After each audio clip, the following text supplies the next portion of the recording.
नमस्कार, स्वागत है आपका डॉक्टर साहिब में और मैं हूं आपके साथ सौम्या राठी। इस वक्त हम बैठे हैं डॉक्टर अमूल्य कुमार सिंह के साथ, जो कि बिहार के सबसे ट्रस्टेड हड्डियों के डॉक्टर में से एक हैं। आज हम डॉक्टर साहिब से खास तौर पर पागेट्स डिसीज के बारे में बात करने वाले हैं, एक ऐसी बीमारी जिसमें शरीर में एक्स्ट्रा हड्डी बन सकती है। अब डॉक्टर साहब से हम इस मामले में सवाल जवाब का सिलसिला शुरू करें उसके पहले आपने अगर अब तक चैनल को सब्सक्राइब नहीं किया है तो अवश्य कर लें, ताकि आने वाली वीडियोस आप मिस ना करें। अब सबसे पहले डॉक्टर साहब नमस्कार, स्वागत है आपका। सबसे पहला सवाल डॉक्टर साहब मैं यही करना चाहूँगी कि पागेट्स डिसीज़ आखिर होती क्या है जिसमें एक्स्ट्रा हड्डियाँ आती हैं? देखिए, पैगेट्स डिजीज़ जो है वह शरीर में जो हड्डियाँ होती हैं, और देखा जाता है कि यह हमारे शरीर के किसी भी अलग अलग जगह पे हो जाती है जहाँ पे ऑस्टियोलिटिक लीजन बनती है, और वहाँ पे जब हड्डियाँ कमज़ोर होती हैं तो वहाँ पे दर्द होने लगता है। मरीज़ को जब दर्द होता है तो उसके कारण वह एक चिकित्सक के संपर्क में आता है, और वहाँ पे चिकित्सक जो ऑर्थोपेडिक सर्जन है उसको खोजना है ये कौन सी कारण है, ये ऑस्टियोलिटिक लीजन किस कारण से हो रही है। तो वहाँ पे हम अलग अलग तरह की बीमारियों की संरचना के बारे में सोचते हैं। यह ऑस्टियोपोरोसिस के कारण तो नहीं है, ऑस्टियोमलेशिया के कारण तो नहीं है, या किसी कारण में डायबिटीज़ में भी कभी कभी छोटे छोटे इस तरह से प्रॉब्लम्स आ जाते हैं। और जब नहीं होता है तब हम पैगेट्स डिजीज़ के बारे में डिस्कस करना शुरू करते हैं, और यह बहुत जगह हो सकती है, हमारे सर की हड्डियों में भी हो सकती है, बाकी हड्डियों में भी हो सकती है, लेकिन शरीर में बहुत सारी हड्डियों का एक्सरे कराना बहुत ज़रूरी है।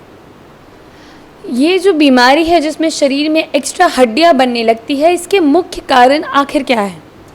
पैगेट्स डिजीज़ का कोई मुख्य कारण जो अभी तक पता नहीं चला है कि किस कारण से होता है, यह किस में हो जाता है, यह बोलना भी थोड़ी मुश्किल की बात हो जाती है। लेकिन हम लोगों ने हमेशा देखा है कि अगर मरीज को इस तरह का कष्ट होता है तो किसी न किसी तरह की डिजेनरेटिव प्रॉब्लम्स भी उसके शरीर में हो रही है, और उसके बाद ये जब हड्डियां अपनी संरचना को बदलने लगती हैं तो दर्द, या कभी कभी वह किसी नस के संपर्क में रहती है तो वहाँ पे सूनापन, झंझनाहट, ऐसी भी परेशानियां हो सकती हैं। लेकिन कोई सटीक कारण आज भी मेडिकल साइंस को नहीं मालूम है कि किस कारण से पैगेट्स डिजीज हो रहा है। एक अहम सवाल यहाँ मैं ये करना चाहूँगी कि जिस बीमारी के कारण अभी तक नहीं पहचान पाया है साइंस, उस बीमारी के क्या कोई लक्षण होते हैं, कोई सटीक लक्षण जिसे देखकर ही बताया जा सके कि हाँ ये यही बीमारी है? हम लोगों के जो पेशेंट्स आते हैं, पैगेट्स डिजीज़ के पेशेंट जनरली अधेड़ वर्ष में आते हैं। बूढ़े लोग, वो औरत मर्द दोनों हो सकते हैं, उसमें वो आते हैं, और उसमें जो परेशानियां मेनली वो लेके आते हैं दर्द का, कभी कभी वो सूजन लेके आते हैं।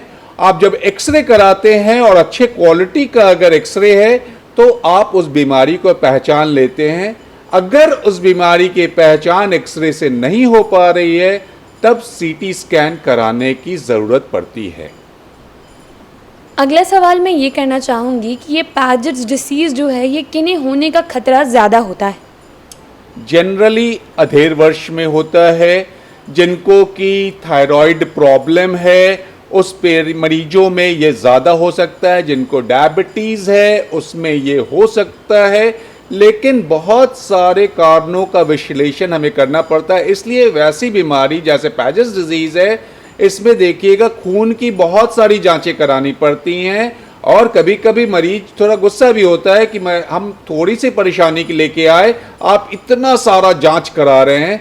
लेकिन बहुत सारी बीमारियों को हमें अलग करना है, ये बीमारी नहीं है, ये बीमारी नहीं है, तो उसके लिए उतनी सारी जांच करानी पड़ती है। जब सारी जांच आप करा लेते हैं तब पता चलता है कि नहीं, हम लोगों पैगेट्स डिजीज़ के बारे में बात कर रहे हैं, और तब उसके हिसाब से मरीज को काउंसलिंग करते हैं। यहाँ पर मैं एक सवाल ये भी पूछना चाहूँगी कि पैगेट्स डिसीज़ किन लोगों को इसका खतरा ज़्यादा होता है, कौन इसकी चपेट में ज़्यादा आ सकते हैं? जनरली जो होती है यह अधेड़ वर्ष में होती है। बच्चों में पैगेट्स डिजीज़ न के बराबर देखी जाती है, इसलिए हम लोग अगर अधेड़ वर्ष में लोग आ रहे हैं जिनकी उम्र 50 वर्ष से ज़्यादा है, उसमें पैगेट्स के बारे में हमें सोचना पड़ेगा।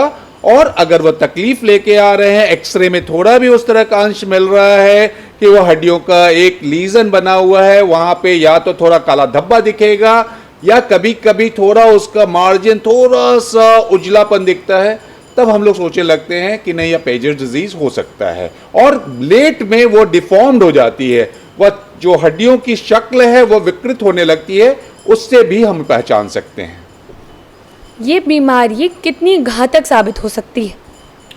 अगर वहां पे कोई वैसा अंश हो, जैसे ब्रेन में अगर स्कल बोन में हो रहा है और किसी तरह का फंक्शनल एरिया ब्रेन का है, तो वह उसको डैमेज कर सकता है। ब्रेन स्कल के अगर बेस पे हो रहा है, वहां से जो नस अगर आ रही है जो कि पूरे शरीर को सप्लाई करती है, वहां पे अगर किसी तरह का प्रोजेक्शन हो रहा है तो वह डैमेज कर सकता है। और कभी कभी ये लेट स्टेज में खराब कैंसर में बदल सकता है। इसलिए ध्यान देने की बात है और इसके इलाज की बात होती है। एक आखिरी सवाल मैं ये पूछना चाहूँगी कि एक ऐसी बीमारी जिसके कारण और लक्षण भी अभी तक ठीक से नहीं पकड़े गए हैं, उसका इलाज किस तरीके से होता है? ज़्यादातर समय हम लोग इसका सिम्टमेटिक इलाज करते हैं।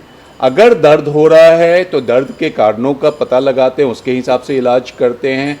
अगर सूजन है तो उसका कारणों का पता लगा के उसका इलाज करते हैं। बहुत ही सटीक इसका इलाज अभी भी उपलब्ध नहीं है, लेकिन अगर किसी तरह के उस बीमारी के कारण दूसरा प्रॉब्लम हो रहा है, वह अगर हार्ट से रिलेटेड आ रहा है, किडनी से रिलेटेड आ रहा है, तब लोग उसका भी इलाज करेंगे। और मरीज को लगातार हम अपनी निगरानी में रखना चाहते हैं। हर 3 महीने पे बुला के उसका देखना चाहते हैं, जांच कराना चाहते हैं और देखते हैं कि वह बीमारी आगे बढ़ रही है कि नहीं। तो देखा आपने कि किस तरीके से डॉक्टर साहब बता रहे हैं कि एक ऐसी बीमारी जिसमें शरीर में एक्स्ट्रा हड्डियां आने लगती है, जिसके ना कारण अभी तक ठीक से समझ में आए ना ही लक्षण, लेकिन इलाज बेहद ज़रूरी हो जाता है क्योंकि ये कई सिचुएशंस में काफ़ी ज़्यादा घातक साबित हो सकती है। ऐसे में अगर कभी आप इस बीमारी की चपेट में आए या फिर आपके कोई रिश्तेदार, तो ये ज़रूरी है कि आप जो लगातार टेस्ट कराए जा रहे हैं उससे उकताएं ना, उससे झंझलाहट जैसी भावना ना रखें, क्योंकि ये आपकी ही बेहतरी के लिए है। और डॉक्टर्स का बार बार आपको ऑब्जर्वेशन के लिए बुलाना आपके ही ठीक स्वास्थ्य के लिए है, आपके ही बेहतर सेहत के लिए है। बहुत जल्द मुलाकात होगी डॉक्टर साहिब के अगले एपिसोड में। अगर आप इस वीडियो को फेसबुक पर देख रहे हैं तो पेज को लाइक और शेयर ज़रूर करें। अगर आप इसे यूट्यूब पर देख रहे हैं तो चैनल को सब्सक्राइब करें। आप हमें कमेंट बॉक्स में ये भी बता सकते हैं कि डॉक्टर साहिब से आपके क्या सवाल हैं। धन्यवाद।